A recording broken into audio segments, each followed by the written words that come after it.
Hey, before we start this video, we just want to acknowledge that this is obviously a very sensitive topic, especially coming out of what's been an incredibly difficult year battling the coronavirus pandemic. But as vaccines are starting to roll out, this is also a very real and current conversation that we're seeing happen within our communities and all around the country. So our goal with this video was to just earnestly portray various perspectives that we were hearing, and not necessarily that we condone these perspectives, but to understand why people are feeling the way they might be. As always, please seek out experts as you're making your own decisions.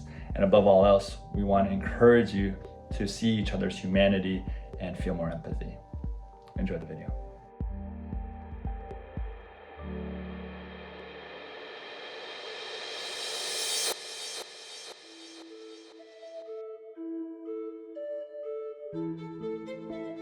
Over the past year, I've been integrally involved in treating COVID-19 patients in the ICU as I'm a critical care physician. I'd never seen a disease like this in my 20 years of experience. This virus kills you slowly, methodically, and without mercy.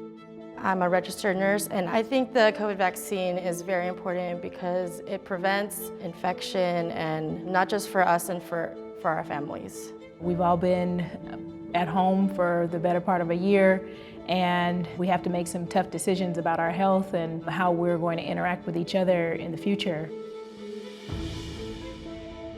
Why am I skeptical? Well, there's been a lot of misinformation. This COVID thing has been very political. I'm not anti-vaccination. I'm just more skeptical about the COVID vaccination. I feel like it's not safe yet. There hasn't been enough testing done on this vaccine, and I don't think that it's a one-size-fits-all. I'm not for the COVID vaccine because the evidence doesn't add up to that being necessary in order to survive.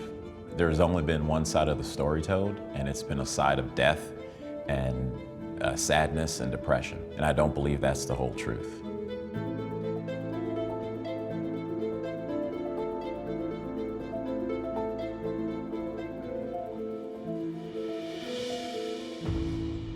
Hi, my name is Jacqueline. I'm a registered nurse for 2 years, and I'm excited to be here and extremely nervous.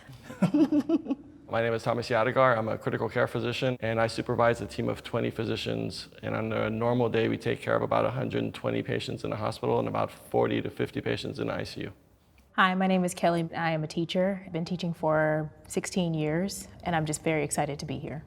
Hi, my name's Siaka Massaquoi, and just an individual that loves this life and wants to just see the best for everybody in it. Hello, my name is Percy. I'm an actor and podcaster, and I'm just grateful to be here. Hi, my name is Erica, and I am a stay-at-home mom. I have a 4-year-old. I'm definitely not here to change anyone's mind, but just to share my own personal experience and my views on things. Can I please have my pro-COVID vaccine folks on the left and my skeptics on the right? The first prompt is, COVID-19 scares me. Please come forward if you agree with the statement.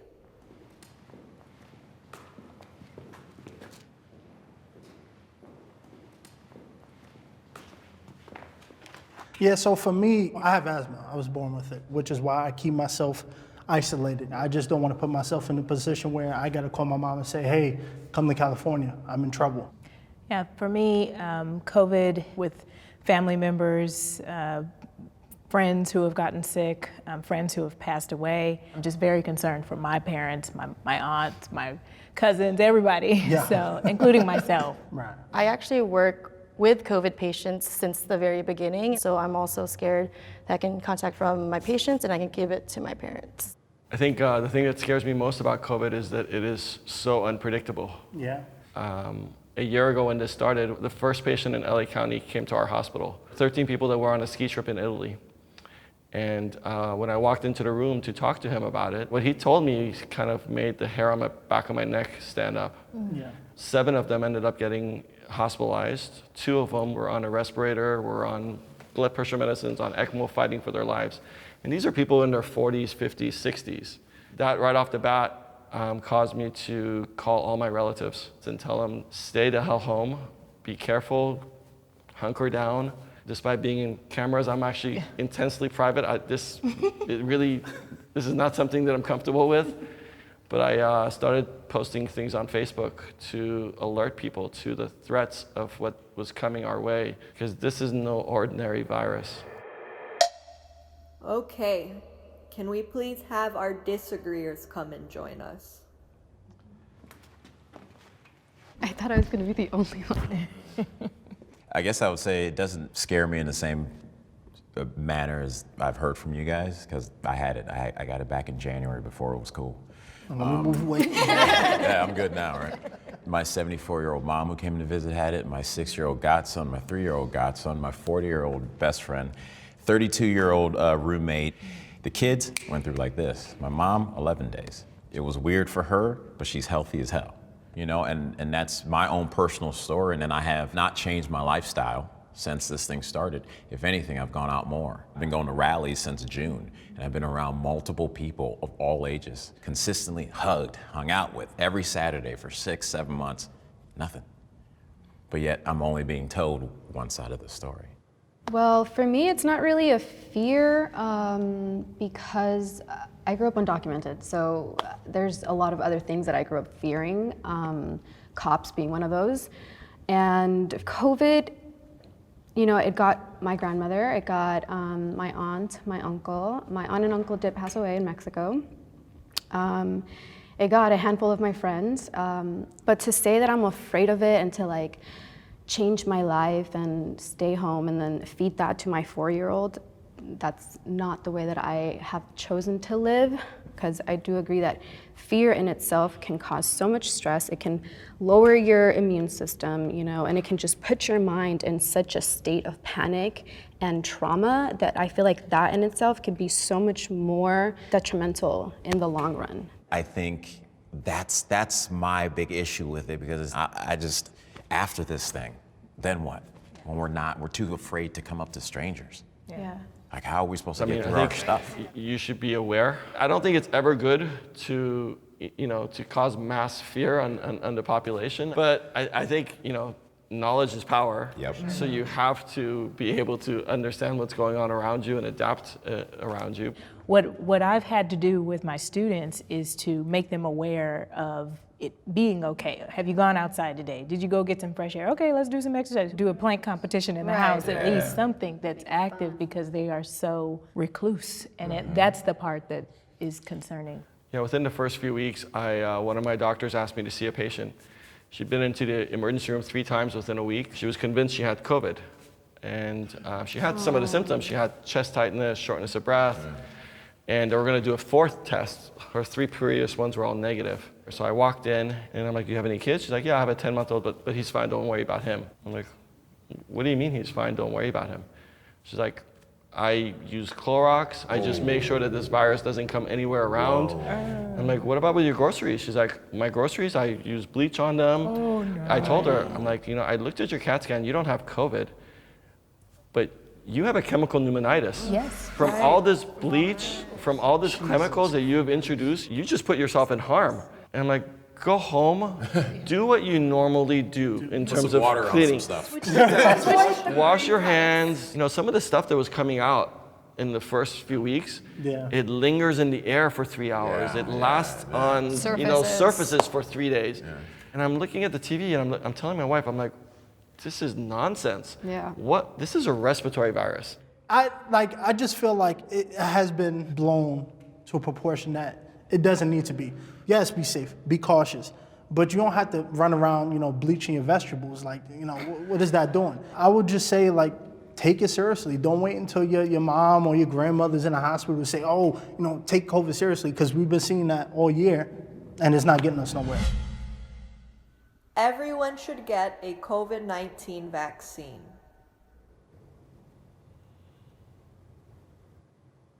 Okay. Come forward if you disagree. Shot the moon. That's a shot. I don't think everybody should get it, because people who are allergic to vaccines obviously shouldn't get the vaccine, but I feel like I can see how much COVID can affect family members, and I see, like, my grandma actually passed away with COVID. She was in a nursing home. That's how she got it. And I feel like herd immunity, I think it it could give us back to normal life. Yeah, I mean, I think getting a vaccine is incredibly individual choice. Right. So we all have our own medical history. We all have our own medical experiences, how we reacted to vaccines. That being said, I don't think at this point we're going to eradicate COVID-19 with a vaccine. But that doesn't mean that vaccine's not critically important. And the people who should be getting it, they should get the vaccine. I myself did get the vaccine. Yeah, I agree. I don't think it's a one-size-fits-all because, again, everyone's body is so different that what might work for you might kill me and vice versa. And so for me, I feel like that's not a risk that I'm willing to take. I actually developed allergies due to vaccines as a kid, and I would break out in hives. It would last anywhere between 3 days to like 2 weeks. And the doctors throughout like 20 years of my life could never figure it out. It definitely does something to you mentally when you go into an ER and you're in this desperate need for help, and they would just kind of look at me and go like, okay, well, we'll just give you Benadryl and you can go home. It wasn't until I became an adult. I worked for several families as a babysitter, and they all happened to be physicians. And some of them talked to me about vaccine injuries. It clicked, because the second that I started making my own medical decisions, that's when all of the side effects just kind of went away. That's unfortunate because you didn't get the care that you should have gotten. Like, I didn't hear or know about vaccine injury until I started really working in health care and public health. And I have friends who have autoimmune issues and they have big allergic reactions to certain things. And so they have a huge concern about, of course, this vaccine, COVID vaccine, because, what could happen. The one thing I would ask you though, Erica, is because you have had family members that died. Yeah. So you would trust getting the disease versus the vaccine? The vaccine scares you that much that you would rather get the... Like, let's say if you had COVID, I would feel so much more comfortable shaking your hand and getting COVID through you and build the antibodies for it than I would to trust the vaccine. I remember the last episode I had, I was in my closet, and this is when I knew it was really bad because my thoughts were getting really dark, to where I visualized myself cutting off each hive. So would I risk going back there again for with this vaccine? I just wouldn't. I think, again, with your experience of having the vaccines, it totally makes sense, but my recommendation would be, please don't get it naturally. Do everything you can to even prevent yourself from getting it. And the one thing that you guys haven't seen, unfortunately, I think Jacqueline and I have seen it, the death that comes with COVID, it's not a romantic death. It's not noble. It's a miserable, gruesome death. And all you can do, not for hours, but for days and weeks, is to sit there and tell every single person that comes into your room, help me, I can't breathe, for weeks and weeks. This virus pushes you so far beyond your limit that you give up. You give up on the one thing that I can't give you medication for. Right. Hope. You give up hope. And your soul gives up the will to live, the will to fight. And I think that's the hardest part to explain to people, that yes, you guys are young, but the problem is this virus needs you to spread. And when it spreads, it lands on someone named Daniel, who at 59 loses his life and doesn't get to attend his daughter's wedding, doesn't get to walk her down the aisle. It lands on someone, Evaristo, who's a 61-year-old guy, healthy. His only problem was he went to work at Whole Foods and he checked people's temperature. And when he finally died, his thigh was the size of my wrist. No matter what I did, I couldn't stop it. I couldn't help him.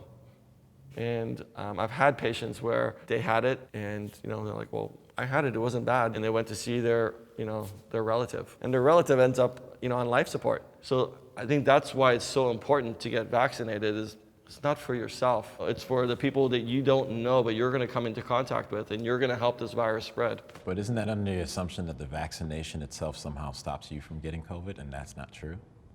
The vaccination, actually, both the Pfizer and the Moderna are very successful at 94%. Can you still get it? Yes. I have had patients that have had their series of vaccines, and even 2 weeks later, they still get the virus. But even when you get it, it's not as severe. You don't need to get hospitalized. And again, if we can break the cycle where there's less people for this virus to spread, That's what we're looking for in the So vaccination. I guess with me on that, if we're talking about the mortality rate is 0.3%, 0.03%, for who were dying, the survival rate is 99.97.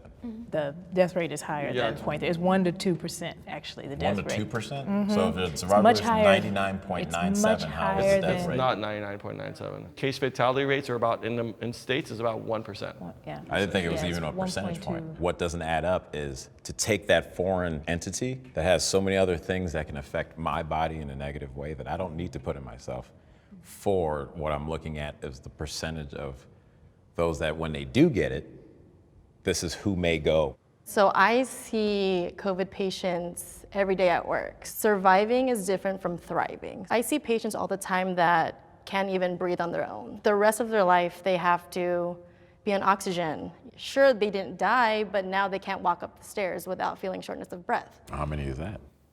It's about still- 30%. And those are not even hospitalized patients. So even people who had mild illness, they develop long haulers. 30%? Yeah, up to 30%. I saw all the different age ranges in my house and nobody has anything after. Affects She people said- in different ways. Exactly. And it's not to take away like, man, that's terrible. But what it can do adversely to me and to others, it's gonna be impossible to approach it from your perspective because I'm not seeing those patients, right?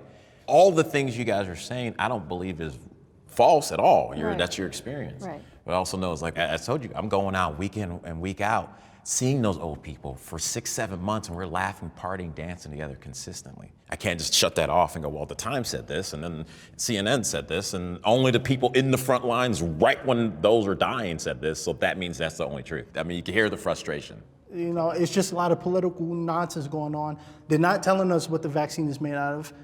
They're not telling us the side effects. We're hearing about it on Twitter. People, sitting in bed, can't get out because they got their body hurt. So for me, it's just like, what is the line about? What's the political agenda about? It makes you not trust. Yeah, no, I hear you. You know? I hear you. And I think what's always attracted me to medicine, you have to make your decisions based on facts. Not fear, not speculation, not political agendas. But the truth of it was, when this started in March, a lot of my friends started asking me because they said, oh, there's going to be a vaccine. And I'm like, there's going to be a vaccine? It's going to take at least 2 years. Yep. The earliest that we had developed a vaccine before was 4 years. But then in the summertime, it actually went through phase 1 and phase 2. And then it went into started getting phase 3. And the reason why it was actually able to get done within a year period is because, one, they cut all the red tape, because there's a lot of bureaucracy. But then there was also a tremendous amount of collaboration Right. between countries. So I posted when I got my vaccine in December. And some of my friends called me and they're like, you said it wasn't going to be available. And you said also, when it becomes available, you're going to wait 3 to 6 months to get it. What made you change your mind? I said, listen, over this past year, I have seen what this virus can do to people. The reason why you don't know the side effects is because it is a not fully FDA approved vaccination, right? You're putting your faith into something because you know and have trusted a variety of other vaccinations over the course of the years. And you know and you trust the steps and the stages that these different companies went through in order to eliminate a virus that is running rampant over the world. I think one of the things that really hasn't been publicized is the quote-unquote side effects. The vaccine, the Pfizer and the Moderna, are 2 shots. So the first shot is just to get your immune system kind of used to it, and the second shot is a booster. So the symptoms that you get, the headache, the body aches, the low-grade fever, that's actually not a side effect. That's your immune system working, and they go away. I understand that you had a horrible response and it was much more severe, but for the vast majority of people, we've already vaccinated over 100 million people across the globe.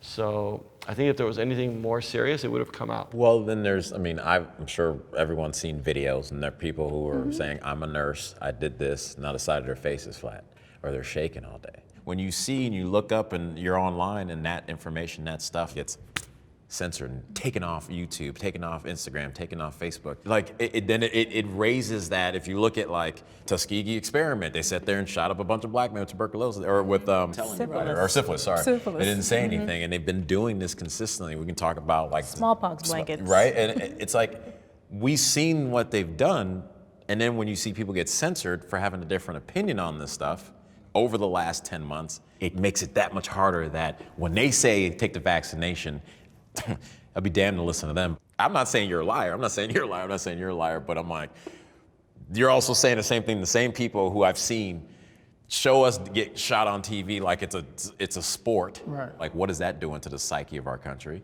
It's still coming from these people or from a group that you go, You don't have confidence in them.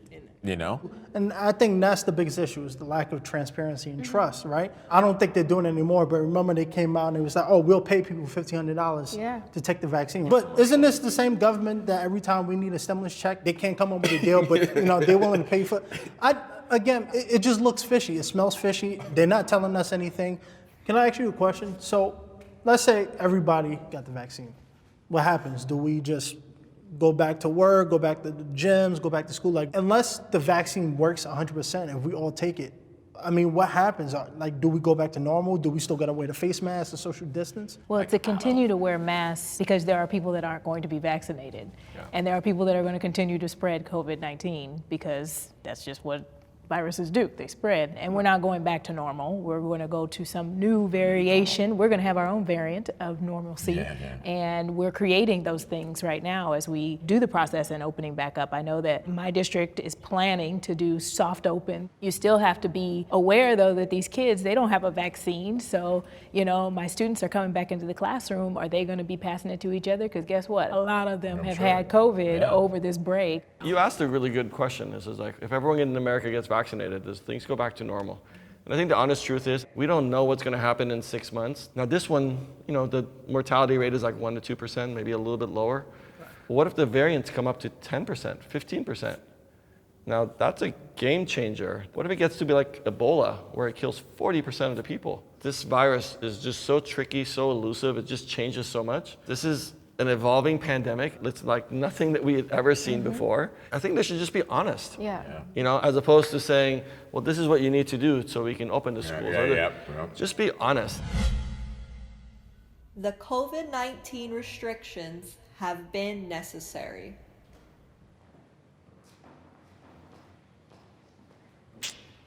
It's tough. I mean, I guess. Peer pressure, huh? I think it has been necessary. When we look at how it's passed around, right, the gym. I love the gym. I used to live in the gym. And I know there's a chance that people don't wipe off after their equipment. People don't wash their hands in the bathroom. So I think the restrictions have been necessary because if we didn't close down, people would still be at the beaches having a good old time. We needed some type of structure to make us do it because if the government just said, it's up to you to stay home, people don't even do it now. And I mean, if we get another shutdown, it might be necessary, who knows, but I think for the time being, it has helped to slow the spread of COVID. In regards to the shutdown, for my students, it's put them into a whole other state of mind, actually, in terms of their ability to communicate with people and with each other. It was like something had triggered because they were doing okay before, and then all of a sudden, they just shut down. That's a big concern of mine. The shutdown is a little bit long and possibly could have been staggered or altered in different ways. Like, okay, let's open, and then during those times of the fall, winter, season, perhaps maybe we can, close it back down for the 2 to 3 weeks.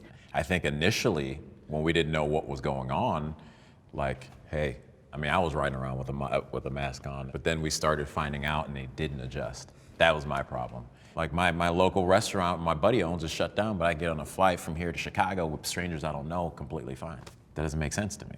I think it's the basis of what this country is about. It's your decision. Yeah, we would want it to be up to the individual person. Why do I have to take all of these restrictions on my body if A, I'm taking care of my health, and B, I'm being smart about how I interact, I spend money on all of those green vegan meals, and I'm like, I'm not doing all of this work for nothing. I don't know, it feels really interesting because I feel like I am the only one in the people I know that is like, I'm not gonna wear a mask and like, I'm not afraid of COVID, but I'm not going to the clubs. You know what I mean? And I feel like sometimes when we think of people that don't wear masks, you just assume that they're out there throwing parties, but it's like, right. Do you know what I mean? So I feel like sometimes we're generalizing and throwing people into these boxes and then making these big assumptions. Then that creates this sense of fear, because then I'm gonna be thinking like, well, you have it and you have it and you have it because you're not wearing a mask. I think the issue I'm having is I'm not trying to label all non-mask wearers as just criminals and they should be locked up. But I remember Bow Wow had a concert in Atlanta a couple weeks ago, and you see videos and pictures of people just, it just smells hot. All those people in that club packed together like sardines. Somebody has COVID, they either pass it along or they take it home. You see, like that whole thing, like I can't get on board with that because it's all still based on fear. It's also based on like, well, because you said you saw the party, that means that somebody got sick. And I'm like, I'm seeing the people that bought in like 100%. Then come out and then something happens. And it's like, well, you were locked up. You weren't getting sun. You weren't doing things. You weren't interacting. Like, that blows my mind. That made us weaker. That's not the case with the lockdown. No. Lockdowns have done worse in the cities and in the states than the ones that have less lockdowns. But then we had a third wave that was way worse because there wasn't a lockdown. The restaurants were open. I know because I wasn't there, but friends were inviting me to go, let's go out and eat. And then their third wave came, and that's when the shutdown happened in November. And so I don't agree with the lockdowns create more viruses. They actually stop them because obviously we're not seeing. It doesn't add up. You saw the numbers drop in the hospitals as that shutdown happened. And that's why we're back in this whole open up again. Yeah, so I believe the lockdown was really necessary. I think the first wave, it was kind of controlled. We only had one medical surgical floor that had COVID. And then the third surge with Halloween, Christmas, New Year's, we had 4 floors that were all for COVID. So people were just laying in a room bagged up because the morgue is full. And that's taking away a potential bed for another patient. Yeah, I mean, I think the lockdown we had in March and April, was a strict lockdown. You would see 4 cars in the 101. That was LA, you could drive around. Yeah. That was fun. I mean, that was extended for a couple of months, and I think we all agreed that was a little too long, but we didn't really have those types of lockdowns again. I remember vividly coming home before Thanksgiving and telling my wife, I'm like, this is gonna get really bad. She's like, what are you talking about? I'm like, I just drove on the 101 and it was in rush hour traffic. It felt like last year before, it felt like no one really believes that there's this pandemic again. Within a 3-week span, we went from 15 to 20 to 120 patients with COVID. And unfortunately, you know, it cost a lot of lives. We lost 10,000 people in LA County from March to December 31st. In 2021, we've lost another 37,000. Right? 10,000 all of last year from COVID, 37 just in a month and a half of 2021. If we would have had strict lockdowns for 2 weeks around the Christmas, around New Year's, if they would have done that, I think we would have cut down on the deaths. I think conversation is the most important way to solve a problem. We can be actually the virus, right? And we can interject some healing for ourselves and for our students, our future, because we want to know what the perspectives are and how people are feeling. That helps to solve the problem. Yeah, I feel like you have to come from a genuine place where you want to know the truth. And that might make you feel uncomfortable. That might be different from what you were holding on to. But if you're going to go into it already feeling like, well, I already know I'm right, and I'm just gonna find more articles to support that thought, then you're just right back at square one. Right, exactly. Yeah, I mean, I was hesitant too when I got offered to get the vaccine at my hospital. They're like, okay, here's a sign-up sheet. Do you want to get the vaccine, yes or no? I'm like, well, I don't know what's in it. I don't know how is it administered. So I had to do my own research, and for me, I thought me getting the vaccine benefited me more. Like, I'd rather get a headache than have some other COVID-19 effects. Right. And for me, coming into this conversation, right, I was skeptical of the vaccine, but I came into it to see what else can I learn? Because I think as people, all we could do is sit back, take a deep breath, and look at each other and say, how can we do better? What can we learn? Get out of your box. Because if we don't, we're going to be stuck in this situation forever. It's going to be terrible, man. It's going to be terrible. This is what's important. I'd rather talk to you. Yeah. I'd rather talk to you. I'd rather talk to you, which opens it up. Maybe just a little bit more than it would have, right? But it opens it up. This is the key. This has always been the key. Yeah. This is the answer. So we can do this together, folks. I really believe it. There's no combination of words or phrases that I can tell you guys which would give you an accurate picture of the amount of human misery and grief and suffering that we have witnessed in the past year, but specifically the past 2 months. But I'm gonna stay an optimist, and I'm gonna hope that we're gonna get over this pandemic. We're gonna come together. At the end of all this, we live on one planet. Yep. And what happens in Wuhan, China will affect you whether you live in Wichita, Kansas or Washington, D.C. So my hope is that we can come together and stop looking out for ourselves, but look out for everyone else. Yeah, man. Are we allowed to shake hands? Are we allowed to hug? On my elbow. It's up to whoever Negative, else, right? but I'm here. Don't touch me. Elbows, elbows. Man.